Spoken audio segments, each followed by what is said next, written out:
is the School of Sexuality. Hi everyone, my name is Savannah and I'm here to talk to you about STIs.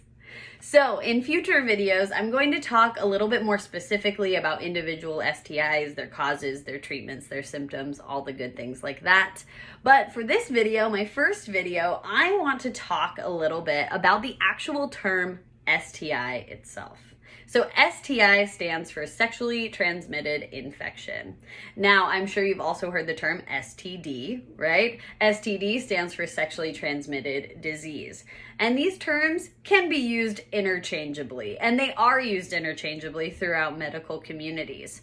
However, there has been a little bit of a shift recently toward using STI more commonly.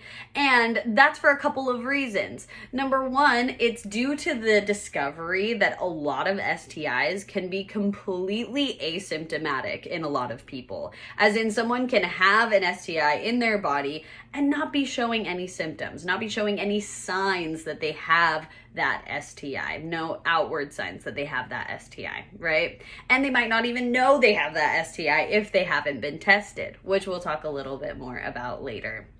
Now, the term disease itself, it's essentially the culmination of all things going on with an infection. It's when you're starting to see symptoms. It's when you're starting to see illness within the body. You're starting to see effects happening in the body, right? Whereas an infection can have symptoms or not. Like I said earlier, it can be completely asymptomatic. So the term infection is a little bit more inclusive of that wide range of symptoms to no symptoms that STIs can have.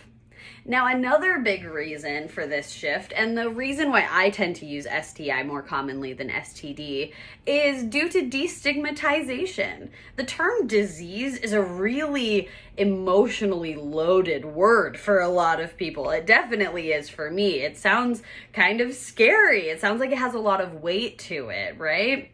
Whereas the term infection kind of lifts that weight.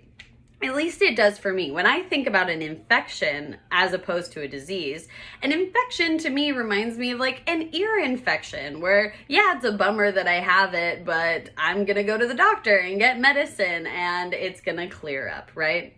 And I'm here to tell you that most STIs are exactly like that. Most STIs, you can just go to the doctor, get some medicine, and it will go away. I'm gonna tell you right now that every single STI is either curable, as in we can completely get rid of it, you can clear it from your body, or the few that are not curable that will stick around in your body are treatable. As in, we have medications, we have treatments, we have barrier methods to prevent the spread of that STI and to manage any symptoms that come along with that STI. A lot of the messaging that we have around STIs make them sound really, really scary, right? Like, oh, my life is over if I get an STI.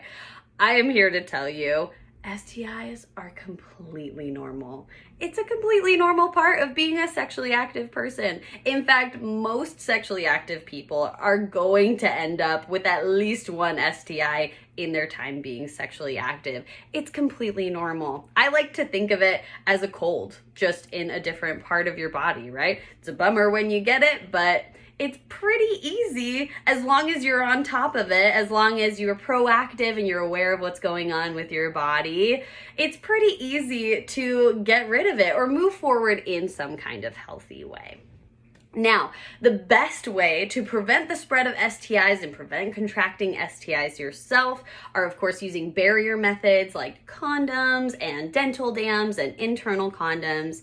And it's always really important to remember to get tested regularly. The sort of general guideline that we tend to go on is getting tested every 6 to 12 months.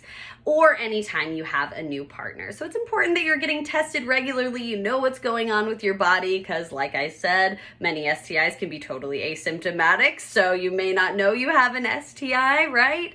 And it's important for any partners you have to get tested as well, and you can share any health information with each other. Now, everybody, thank you so much for being here. Thank you for listening. I hope that you learned something today. I hope you will pass this information on to people that you know. Let's normalize the conversation around STIs. And I'm here to say that you are worthy of love, touch, and pleasure, whether you have an STI or not. And thank you so much for being here. I will catch you on the next one.